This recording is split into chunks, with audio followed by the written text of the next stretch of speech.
So, ang ating gagawin ngayon ay mabilis ang tinapay na hindi na kailangang magmasa pa. So, itong mga ingredients na kakailanganin: harina, 2½ cups.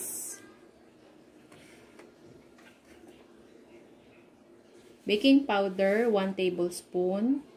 Asin, 1½ teaspoon. Ang ating cooking oil, 6 tablespoon. Margarine. And isang big can ng milk, evaporated milk.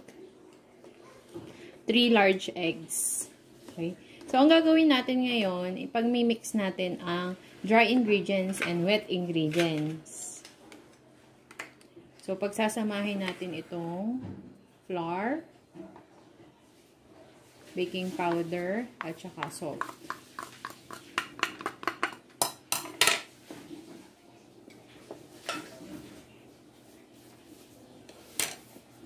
So, habang minimix ang ating dry ingredients, dito naman sa kabila, ay imimix ko na ang mga wet ingredients.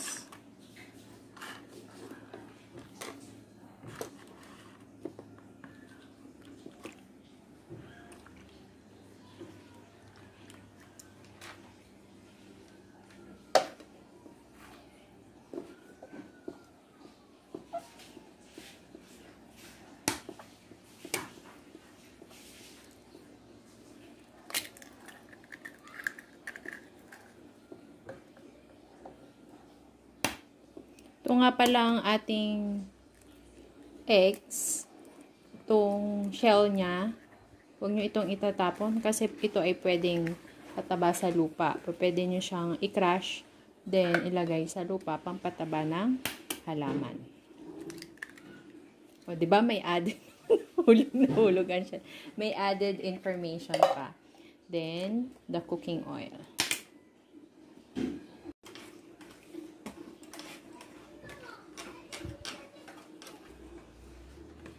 And, lalagyan natin siya ng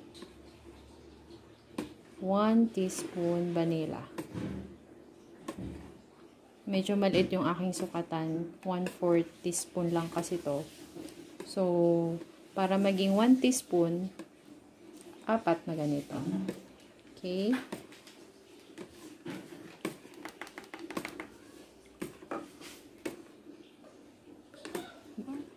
So, ito na yung itsura ng ating wet ingredients. So, isasama na natin siya sa ating dry ingredients.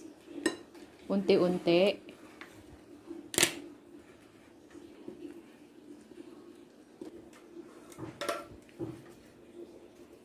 So, continue mixing lang.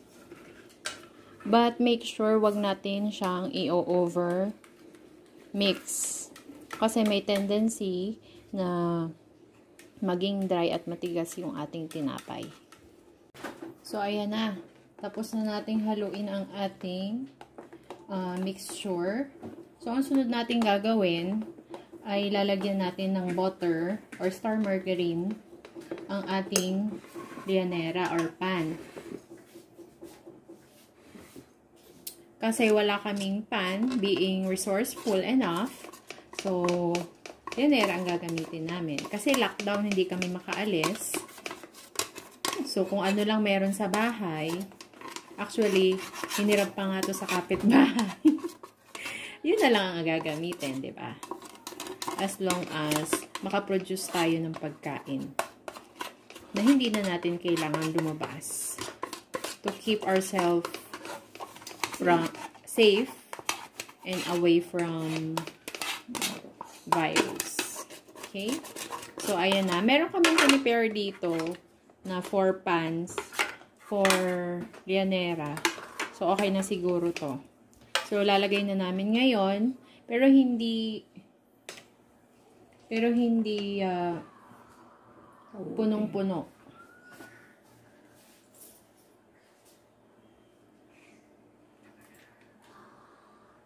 Okay, enough na yon.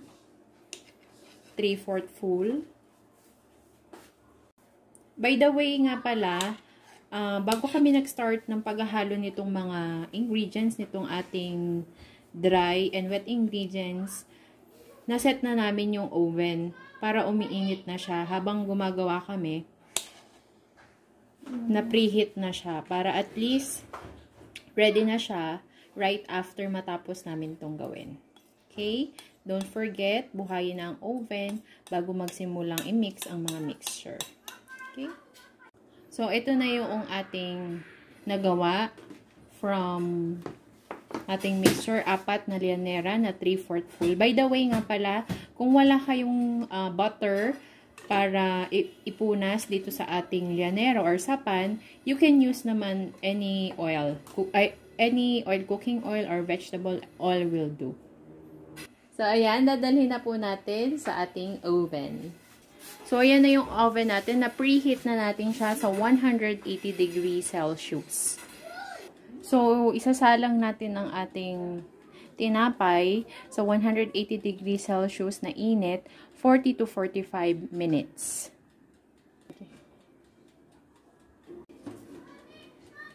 Okay, sakto. Okay, let's check.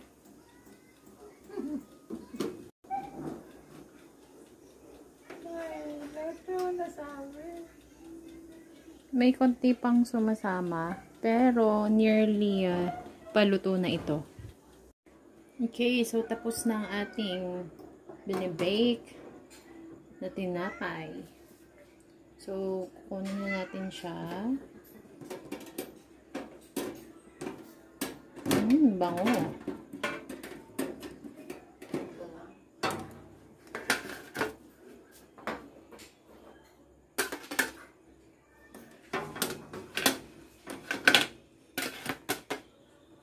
Dalawa muna kasi dalawa lang ang kasya.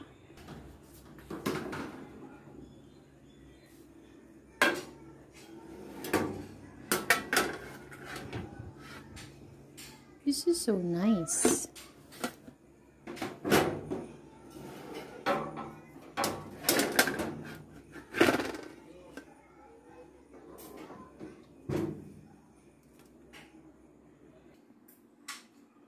Closer look sa ating finished product.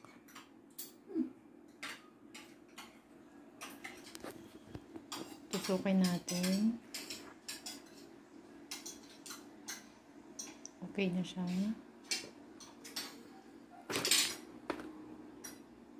Okay. Hayaan muna natin siyang lumamig ng konti bago natin i-try slice. And now, nandito na tayo sa ating taste test.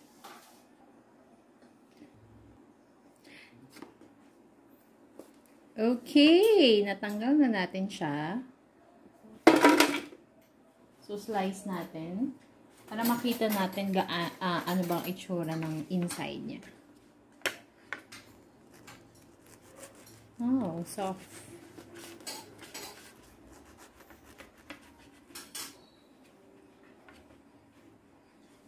Pasensya na, ang talas ng kutsilyo ko. Plastic kutsilyo lang kasi ito. Wow, ito yung loob niya.